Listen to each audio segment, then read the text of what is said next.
So, ngayon guys, gawa tayo ng Filipino style chicken inasal. So, ito na guys, yung aking chicken meat. So, kinuha ko lang yung mga fats dyan. Filipino style yung aking chicken barbecue guys. So, ito, nag-cut na ako ng aking chicken and then sineperate ko na din yung mga chicken fats. Yung mga taba-taba ba. Yun. So, ngayon i-marinate na natin guys ng suka na 1½ Chinese spoon. Lagay na tayo ng tantiameter na soy sauce, sugar, and then yung ating black pepper. Ayan, tansya-tansya lang yan guys. So, ayan, tansya because depende sa lasa ng kakain. So, ayan, nag-ready na ako ng aking garlic. Chop lang natin siya ng maliliit. And then, yung aking ginger. So, ayan, slice lang natin ng maliliit din. And then, also, i-ready na din natin yung aking lemongrass. Ayan, yung sana namin is tanglad. So, ayan, naggamit ako ng ice cream scooper. Wala ako pang durog ng ng tanglad. Ayan, durugin lang siya natin guys hanggang yung siya, malapad-lapad hanggang madurog. So, ayan, malinis na ang kamay ko guys. So, lahat ng ingredients nandyan na sa loob. So, paghalo-haluin lang natin siya hanggang manunuot yung ating mga marinated ingredients. So, ayan.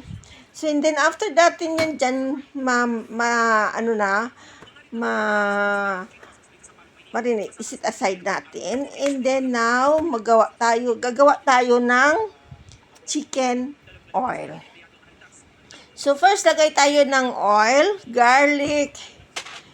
Ayan, igisa-gisa lang natin yan. Gisa-gisa-gisa. And then, ilagay na din natin yung aking chicken fats. Yan. So, ayan lang guys, ang aking ginawa para masarap-sarap na din yung aking Filipino chicken inasal. So, ayan. And then, after that, naglagay na din ako ng paprika. And then, ng annatto powder. So, ayan. Tantiameter pa rin yan. Ayan. Yan na lang natin. I-fry lang siya natin hanggang maubos kuha yung fats ng ating chicken fats. Ayan na siya. Yun ang ating chicken oil. So, ayan, ready na. Nasit aside na natin yung ating chicken oil.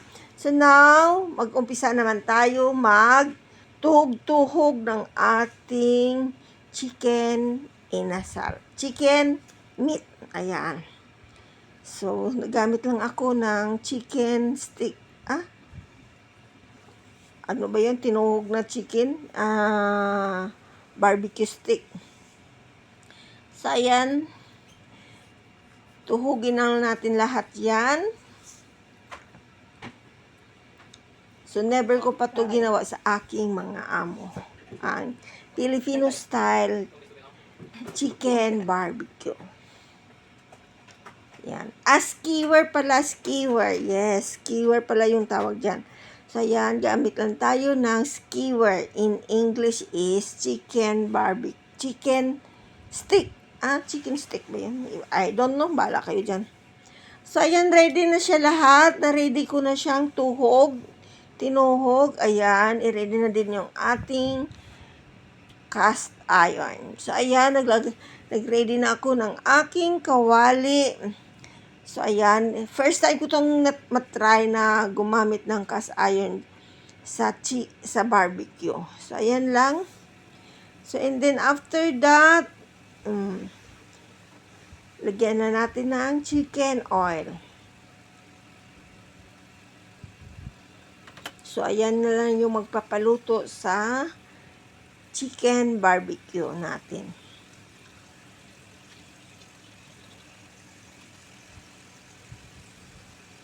So, ayan lang guys. Ganyan lang hanggang mag-well done na yung ating chicken barbecue. Filipino style chicken inasal. Ayan, sorry.